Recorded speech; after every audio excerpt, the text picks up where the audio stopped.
2026 சட்டமன்ற தேர்தலில் மு.க.ஸ்டாலின் முதல்வர் ஆவார் என துணை முதல்வர் உதயநிதி ஸ்டாலின் உறுதிபட தெரிவித்திருக்கிறார்.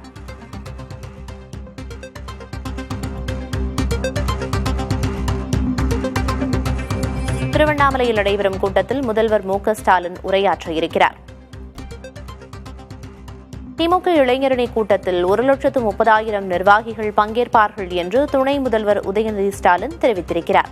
2026 சட்டமன்ற தேர்தலில் மு.க.ஸ்டாலின் முதல்வர் ஆவார் என துணை முதல்வர் உதயநிதி உறுதிபட தெரிவித்திருக்கிறார். மேலும் நாளை மறுநாள் திருவண்ணாமலையில் வடக்கு மண்டல திமுக இளைஞரணி நிர்வாகிகள் கூட்டம் நடக்க இருப்பதாகவும் அவர் குறிப்பிட்டுள்ளார்.